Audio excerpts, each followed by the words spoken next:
13 barang kenangan yang menumpuk, cara berdamai, dan melepaskannya. Sebelum lanjut, pastikan Moms semua klik tombol subscribe, share, dan like dulu ya, agar channel ini bisa lebih berkembang, bermanfaat, buat lebih banyak teman-teman yang lain. Terima kasih, dan yuk lanjut deh. Halo Moms semua, semoga semuanya sehat selalu ya. Pernah tidak sibuk kalau lagi mau ambil mukena di lemari? Malah ketimpa tumpukan daster yang karetnya sudah melar, atau kerudung jadul yang warnanya sudah memudar, tapi tetap disimpan karena merasa sayang. Duh, rasanya tuh seperti melihat mantan yang masih nongkrong di beranda. Hati ya, padahal cuma bikin sesak dan berdebu saja. Fenomena hoarding barang kenangan ini memang lagi marak banget. Apalagi di tengah tren rumah minimalis yang estetik di media sosial. Tapi kenyataannya, gudang kita malah makin penuh sesak, kayak gerbong kereta jam pulang kerja. Menurut sebuah artikel psikologi yang saya baca, melepaskan barang lama itu bukan cuma soal berbenah ruang fisik, tapi juga soal menyembuhkan ruang emosi di dalam jiwa kita. Penting banget buat kita bahas ini sekarang, supaya rumah kita bukan cuma jadi museum masa lalu, tapi benar-benar jadi tempat istirahat yang nyaman buat masa depan keluarga kita. Nomor 1, mari kita bicara soal baju mungil anak-anak yang sudah menguning di pojok lemari. Padahal anak kita sekarang sudah jago minta uang jajan dan tinggi badannya sudah menyalip kita. Alasan kita simpan biasanya karena itu baju pertama saat dia pulang dari rumah sakit. Atau baju pas dia pertama kali bisa jalan yang penuh memori manis. Contoh nyatanya ya, itu sepatu bayi ukuran mungil yang sekarang cuma jadi sarang laba-laba.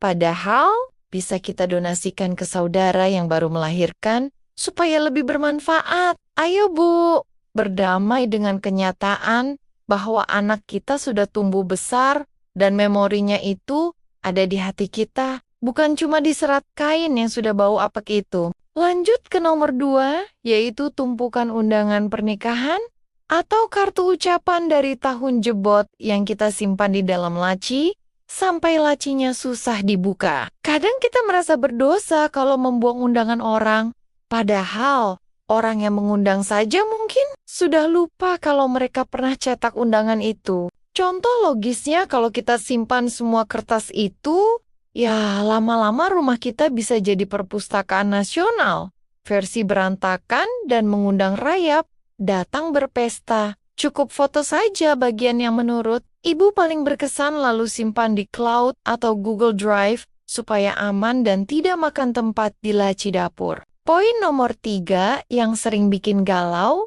adalah alat masak yang sudah rusak atau teflon yang sudah mengelupas tapi tetap disimpan. Karena merasa itu hadiah pernikahan 20 tahun lalu. Ini lucu sih ya, karena kita lebih sayang sama barang rusak daripada kesehatan keluarga sendiri, padahal lapisan teflon yang mengelupas itu bahaya loh kalau tercampur makanan. Masa iya kita mau memelihara kenangan lewat wajan yang sudah tidak layak pakai, sampai bikin masakan kita jadi kurang sedap dilihat? Ikhlaskan saja wajan legendaris itu, dan beri ruang untuk alat masak baru yang lebih sehat dan lebih canggih.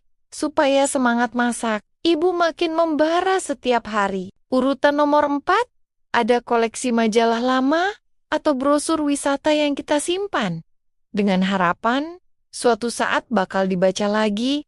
Padahal sekarang, semua informasi sudah ada di genggaman ponsel kita. Kita ini sering banget terjebak dalam perangkap. Nanti kalau butuh gimana ya? Padahal kenyataannya, barang itu tidak pernah kita sentuh selama 5 tahun terakhir. Coba bayangkan, berapa banyak debu yang menempel di tumpukan kertas itu, yang sebenarnya cuma bikin kita makin sering bersin dan asma kambuh. Mulailah pilah mana yang benar-benar punya nilai sejarah tinggi dan mana yang cuma sekadar sampah, informasi yang sudah kedaluarsa masanya. Masuk ke nomor 5, yaitu botol-botol bekas atau wadah plastik yang tutupnya sudah entah kemana. Tapi tetap kita tumpuk di bawah wastafel karena merasa bakal berguna buat wadah sambal. Ini penyakit kronis ibu-ibu ya, yang merasa semua botol itu punya potensi jadi kerajinan tangan. Padahal waktu buat bikinnya saja, kita tidak punya, karena sibuk urusan domestik. Contoh nyatanya adalah tumpukan toples sosis yang sudah kusam, tapi tetap nongkrong manis di sana. Padahal cuma bikin dapur kelihatan sumpek dan tidak rapi. Lebih baik kita serahkan ke bank sampah atau tukang loak supaya mereka bisa mengolahnya kembali jadi barang yang lebih berguna bagi lingkungan sekitar kita. Poin nomor 6 adalah pernak-pernik hiasan rumah yang sudah pecah sedikit atau warnanya sudah kusam, tapi masih dipajang karena itu oleh-oleh dari teman lama. Seringkali kita merasa tidak enak hati kalau membuang pemberian orang, padahal rumah kita bukan galeri barang pecah belah yang harus menampung semua sejarah pertemanan kita. Kalau barang itu sudah tidak memberikan rasa bahagia saat dilihat, ya, lebih baik dilepaskan saja dengan penuh rasa syukur atas kenangan yang pernah menyertainya. Teman ibu pasti lebih senang melihat rumah ibu rapi dan bersih daripada melihat pajangan pemberiannya tertutup debu tebal dan sarang laba-laba. Nomor 7 yang cukup berat adalah buku-buku pelajaran sekolah atau kuliah yang sudah berganti kurikulum berkali-kali, tapi tetap kita simpan di rak buku paling atas. Kita merasa kalau membuang buku itu, artinya kita membuang ilmu, padahal ilmu itu sudah menyatu dalam pola pikir kita dan bukunya sendiri sudah tidak relevan lagi. Bayangkan kalau buku itu kita berikan ke perpustakaan desa atau tempat loak buku yang mungkin bisa menemukan pembaca baru yang lebih membutuhkan informasinya sekarang. Rak buku yang lega akan memberi ruang bagi buku baru yang lebih sesuai dengan minat dan hobi. Ibu di masa sekarang yang mungkin lebih suka baca buku resep atau pengembangan diri, urutan nomor 8 adalah koleksi sepatu atau tas yang kulitnya sudah mengelupas parah, tapi tetap kita simpan karena dulu belinya pakai perjuangan, menabung berbulan-bulan. Emosi kita memang sering terikat pada nilai uang yang pernah kita keluarkan. Padahal nilai gunanya sudah nol besar, karena kalau dipakai malah bikin malu sendiri. Contoh logisnya adalah tas pesta yang tiap dipakai malah meninggalkan serpihan kulit di baju kita dan bikin repot saat harus membersihkannya. Akui saja kalau masa pakai barang itu sudah habis dan ucapkan terima kasih karena sudah menemani momen spesial. Ibu di masa lalu sebelum masuk ke kantong sampah. Masuk ke nomor 9 yakni bantal atau guling yang sudah kempes dan berubah warna jadi kekuningan, tapi tetap dipakai karena rasanya sudah pas dengan leher kita. Padahal itu bantal sudah jadi gudang tungau dan bakteri yang bisa bikin kulit wajah kita jerawatan atau alergi pernapasan. Makin parah setiap malamnya. Jangan sampai kita mengorbankan kualitas tidur dan kesehatan cuma gara-gara rasa sayang pada benda mati yang sudah tidak layak dukung posisi tidur kita lagi. Segera ganti dengan yang baru.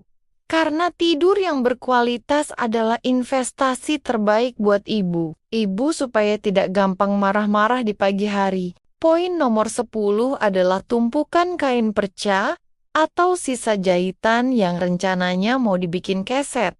Tapi kenyataannya cuma jadi tumpukan kain kusut di pojok kamar. Kita sering punya niat mulia untuk mendaur ulang.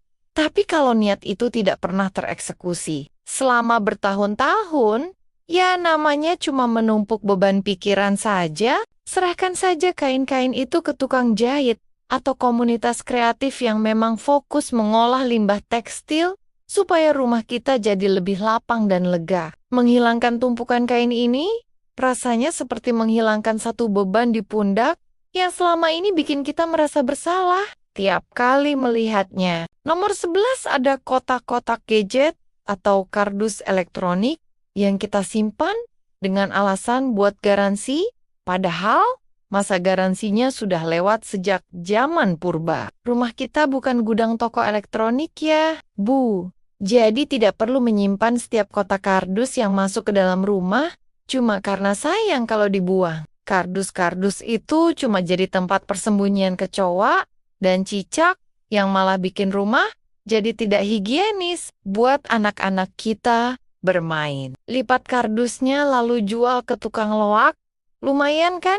Hasilnya bisa buat beli bumbu dapur atau sekadar jajan bakso di sore hari. Urutan 12 adalah sisa-sisa kosmetik atau skincare yang sudah kedaluarsa tapi tetap disimpan di meja rias karena merasa isinya masih banyak dan belinya mahal. Ini bahaya banget loh Bu, karena memakai produk kedaluarsa bisa bikin iritasi kulit yang biaya pengobatannya jauh lebih mahal daripada harga produk itu sendiri. Segera cek tanggal kedaluarsanya, dan kalau sudah lewat langsung buang, tanpa perlu merasa sayang lagi demi keamanan wajah cantik Ibu.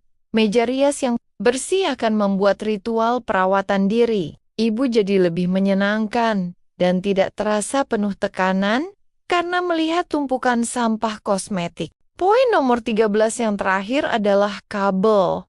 Kabel tidak jelas. Yang sudah tidak tahu lagi itu pasangannya mana.